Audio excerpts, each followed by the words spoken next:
आजकल लोगों ने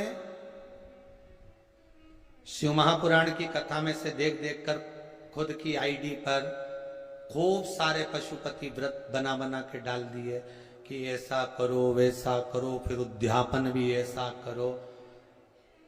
पहली बात अच्छे से ध्यान में कर लेना कि पशुपति व्रत में कुछ नहीं करना है, आपको ज्यादा ढोंग प्रपंच कुछ नहीं करना।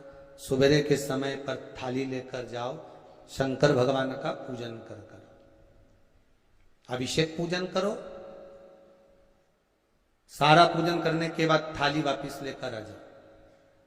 उसी थाली को शाम के समय लेकर जाओ। शाम को फिर थोड़ा सा बाबा को समर्पित करने के लिए कुछ मीठे का प्रसाद, जिसके 3 हिस्से हो जाएं। 6 दिए घी के बाबा को समर्पित करने के लिए लेकर जाएं। भगवान को बेलपत्र समर्पित करने के लिए लेकर जाएं। प्रेम से बाबा का स्नान पूजन सब कराकर शाम के समय प्रदोष काल में, प्रदोष समय में कर कर प्रसाद जो बना कर ले गए हो उसके 3 हिस्से कर लो। 2 हिस्से मंदिर के अंदर ही रख देना है। 1 हिस्सा अपनी थाली में वापिस लेकर आना। 1 दिया लेकर आना, उसको वहां से जलाकर नहीं लाना। 5 दिए मंदिर में जला दीजिए।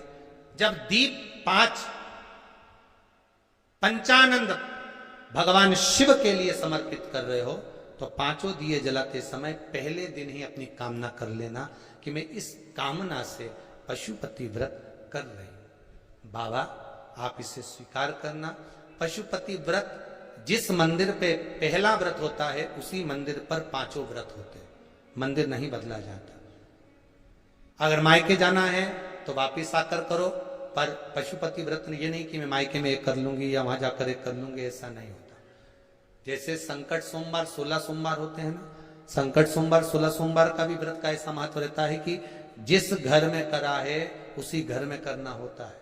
ये नहीं कि किराए के मकान में दे रही हूं तो मैंने किराए का मकान बदल लिया है, अब बदला मकान में पहुंच गई तो 1 व्रत वहां कर लूंगी। नहीं नहीं, उद्यापन तक उस मकान में तुम्हें रहना पड़ेगा जिस मकान में तुम रह रहे।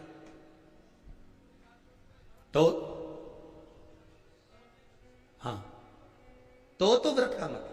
अब पशुपति व्रत के अंतर्गत शाम को 5 दिए, 1 दिया जलाकर प्रज्वलित करना है आपको। कहा? जब प्रसाद लेकर बाबा को निवेदन कर कर अपने घर पर जब आएंगे, आने पर दरवाजे पे प्रवेश करेंगे। मुख्य द्वार में जब प्रवेश करें उसी के राइट भाग में आप बैठकर अपने घर की ओर मुख कर कर बड़े प्रेम से उस दिए को समर्पित कर दें। बाबा से विनती करें कि बाबा ये दीप मैंने केवल आपके लिए जलाया है कि आप इस मेरे मार्ग को सुलभ करें, मेरे घर की जो बांधा है, जो भी मेरे मन की इच्छा है उसको पूर्ण करें। बाबा को निवेदन कर कर प्रसाद लेके घर में प्रवेश कर जाएं। सुबह के समय जब आप फलार कर लें, शाम के समय आप भोजन कर लें। भोजन कब करना? जब 1 भाग प्रसाद का लाएंगे, उस प्रसाद में से किसी को नहीं देंगे। वो प्रसाद पहले आपको खाना है, उसके बाद भोजन ग्रहण करना है। नमक दोनों समय खाओ, कोई मना नहीं। फलार में भी खा लीजिए, शाम को भी खा लीजिए, कोई चीज की मना नहीं। बस बाबा का स्मरण करो। 5 व्रत पूर्ण हो जाए। 6ठे व्रत में कुछ भी 108 सामग्री लेकर जाओ, चाहे मूंग लेकर जाओ, चाहे चावल लेकर जाओ, चाहे बेलपत्र लेकर जाओ, चाहे 108 मखाने लेकर जाओ, चाहे तुम्हारी मर्जी पड़े जो लेकर जाओ।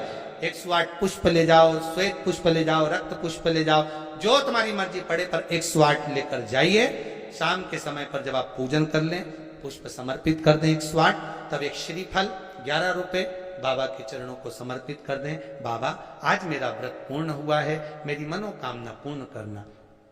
मुझे विश्वास है 5 व्रत भी पूरे नहीं होंगे, 2 या 3 व्रत में ही बाबा आपका कार्य कर देगा। पर प्रेम से करना, विश्वास रखकर करना, भरोसा रखकर करना, अहंकार नहीं।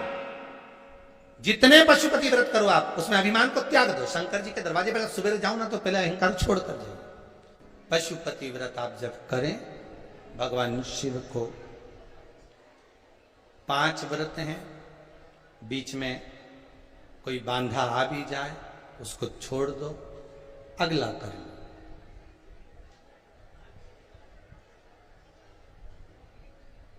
पर करो जरूर। दुनिया का ऐसा कौन सा कार्य है जो पशुपति व्रत से नहीं हुआ? ना जाने कितने लोग पशुपति व्रत को करे होंगे, और बाबा ने एक व्रत में, 2 व्रत में, 3 व्रत में, 5 व्रत में कुछ ना कुछ तो दिया होगा। अगर बाबा मान लो तुम्हारी कामना पूर्ण नहीं भी करता तो मन की शांति तो दे ही देता है। हृदय की शांति तो मिल रही है ना।